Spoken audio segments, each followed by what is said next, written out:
Hello everyone, मैं अमित और आप सभी का स्वागत करता हूँ हैप्पी फिटनेस ज्ञानी में।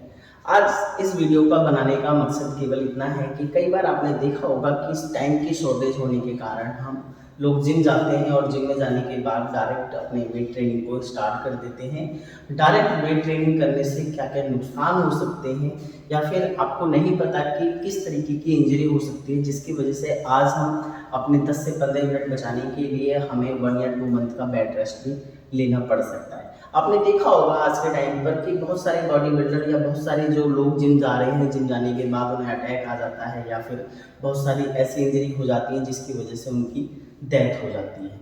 सबसे पहली चीज़, जब भी आप वेट ट्रेनिंग करते हैं या फिर वेट लिफ्टिंग करते हैं, इन एक्सरसाइज को करने से पहले आपने लोगों को देखा होगा कि वो जब भी वेट को बढ़ाते हैं या वेट को इंक्रीज करते हैं तो वो बहुत कम लाइट वेट से स्टार्ट करते हैं और धीरे धीरे धीरे धीरे उस वेट की रेंज को बढ़ाते जाते हैं, इंक्रीज करते रहते हैं। मगर हमारे साथ क्या होता है कि हम जाते हैं जिम में क्योंकि हमारे पास इतना टाइम नहीं है। कई बार लोग ऑफिस से आ रहे होते हैं, मॉर्निंग में ऑफिस को जाने के लिए लेट हो रहे होते हैं, उसकी वजह से वो डायरेक्ट जिम में जाते हैं और वेट ट्रेनिंग करना स्टार्ट कर देते हैं, जिसकी वजह से हमें बहुत सारी इंजरी हो जाती है। अगर आपको इंजरी से बचना है तो सबसे पहली चीज़ आज ही आपको जानना होगा या आज ही आपको ये चीज़ करनी होगी कि जब भी आप वेट ट्रेनिंग करते हैं या फिर जब भी आप जिम में जाते हैं, उससे पहले स्ट्रेचिंग करनी बहुत ज़रूरी है।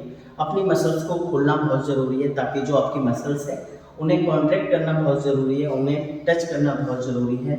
या मैं ये कहूँगा जब भी आप वार्म अप करते हैं या कूलिंग डाउन एक्सरसाइज करनी बहुत ज़्यादा ज़रूरी होती है आपके बॉडी पार्ट को एक तरीके से इंडिकेट करने के लिए। एक मैं अपनी भाषा में आपको एक एग्जांपल के रूप में बता देता हूँ। अगर मैं यहाँ पर खड़ा हूँ और पीछे से आकर मुझे कोई पुश करता है, उस टाइम पर क्या होगा, या तो मेरा पूरा फेस खराब हो जाएगा या फिर ऐसा होगा कि मुझे ऐसी इंजरी हो जाएगी जिससे मैं शायद बाहर ना निकल पाऊँ या मैं वो इंजरी कभी ठीक ही ना हो पाए। बट अगर मैंने आपको बता दिया कि आप यहाँ पर खड़े रहो, मैं पीछे से आ रहा हूँ और मैं आपको धक्का मारने वाला हूँ, उस टाइम पर शायद आप बच सकते हो। आपको पता है कि पीछे से पुश मिलने वाला है, धक्का मिलने वाला है और मुझे बचना है, तो आप अपने हैंड्स की हेल्प से या कुछ भी ऐसा करोगे जिससे कि आप बच सकते हो।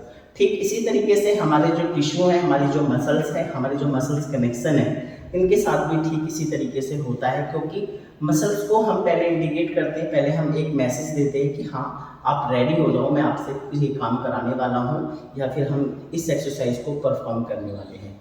सबसे पहली चीज़, जब भी आप जिम में जाते हैं तो आपको 5 से 10 मिनट रनिंग करनी है और स्ट्रेचिंग एक्सरसाइज बहुत ज़्यादा ज़रूरी होती है। और जब भी आप जिम से निकलते हैं उस टाइम पर आपको कूल डाउन एक्सरसाइज भी करनी चाहिए। आपने देखा होगा बहुत सारे लोग मेडिटेशन पोज में बैठ जाते हैं, कई लोग पद्मासन में बैठ जाते हैं, ब्रजासन में बैठ जाते हैं ताकि उनकी जो हार्ट बीट है वो नॉर्मल हो जाए। उसके बाद ही वो जिम से बाहर निकलते हैं। आपको ठंडा पानी पीने के लिए हमेशा डॉक्टर और आपके जो भी कोचेस हैं वो भी मना करते हैं। मगर क्या होता है, जब हमारी एक घर पे आपके यहाँ पर तवा होगा जिस पे हम रोटी बनाते हैं, अगर उस पर हम डायरेक्ट पानी डालते हैं तो उस पर छन देने आवाज़ आएगी। ठीक ऐसे हमारी बॉडी के साथ है। अगर आप ठंडा पानी डालते हैं, जो आपने बहुत सारे लोग प्री वर्कआउट यूज़ करते हैं, प्री वर्कआउट यूज़ करने का मकसद है केवल मैं यूज़ नहीं करता हूँ, अगर जो लोग यूज़ करते हैं मैं उनकी बता रहा हूँ। प्री वर्कआउट करने से आपकी हार्ट बीट तेज़ हो जाती है, आपका ब्लड फ्लो तेज़ हो जाता है, जिसकी वजह से आप बहुत ज़्यादा एग्रेसिव हो जाते हो, बहुत ज़्यादा गुस्से में हो जाते हो और आप लोगों को पता नहीं होता कि आप कितना वेट लिफ्ट कर रहे हो। उससे आपको कोई पावर नहीं मिलती है। आप लोगों को ऐसा लगता है कि अगर मैंने प्री वर्कआउट ले लिया तो मैं कुछ भी कर सकता हूँ, बट ऐसा नहीं है। वो केवल आपका एक ब्लड सर्कुलेशन तेज़ हो जाता है जिसकी वजह से आप लोग वेट ट्रेनिंग कर पाते हैं। तो जब भी आप जिम में जाएँ उससे पहले आपको ये ध्यान रखना है, आप जिम मत करो कोई बात नहीं, मगर आप अगर वार्मिंग अप और लिम्बरिंग डाउन एक्सरसाइज करनी बहुत ज़रूरी है, स्ट्रेचिंग करनी बहुत ज़रूरी है। क्योंकि उससे हमारी बॉडी, सबसे पहले बॉडी को खोलना बहुत ज़रूरी है, बॉडी को इंडिकेट करना बहुत ज़रूरी है कि आप वेट ट्रेनिंग करने वाले हो। डायरेक्ट जाकर आप कभी भी जिम में वेट ना उठाएं, इससे आपकी बॉडी में कोई भी इंजरी हो सकती है, आपके मसल्स टिश्यू भी ब्रेक हो सकते हैं। कई बार आपने देखा होगा कि हम मसल्स को बहुत ज़्यादा हिट करते हैं और कई बार आपकी मसल्स आपको इंडिकेट कर देती है नहीं बस इससे ज़्यादा और मैं पावर नहीं लगा सकती, मगर हम उसके बावजूद भी हिट करते हैं।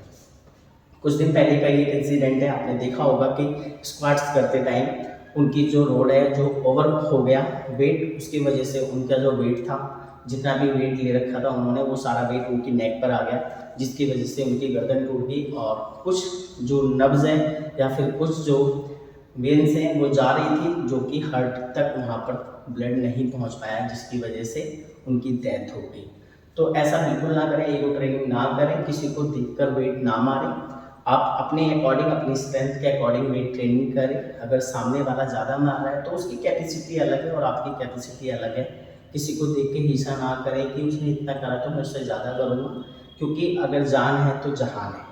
आज हम अपने शरीर को अच्छा बनाने के लिए बहुत सारी एक्सरसाइज कर रहे हैं, मगर इस शरीर को अगर आपको ख़राब करना है तो आप कुछ भी कर सकते हैं, मगर इसे बनाने के लिए बहुत मेहनत लगती है, क्योंकि जीवन बहुत ही अमूल्य है और हमें आगे तक अपने जीवन को लेकर चलना है। तो आगे से ध्यान रखें, जब भी आप जिम में जाएंगे मैं आप लोगों को यही सजेस्ट करूँगा।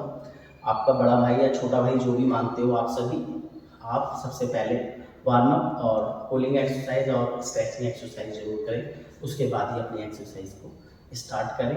और बहुत ही अच्छी बात है, अगर आपके पास टाइम कम है उसके बाद भी जाते हैं तो आप केवल स्ट्रेचिंग और थोड़ा सा अपनी बॉडी को हीट करने के बाद आ सकते हैं। ज़रूरी नहीं है आपको वेट ट्रेनिंग ही करनी है। तो बस आज की वीडियो में इतना ही, मिलते हैं अपनी नेक्स्ट वीडियो में। Bye bye, take care, thank you.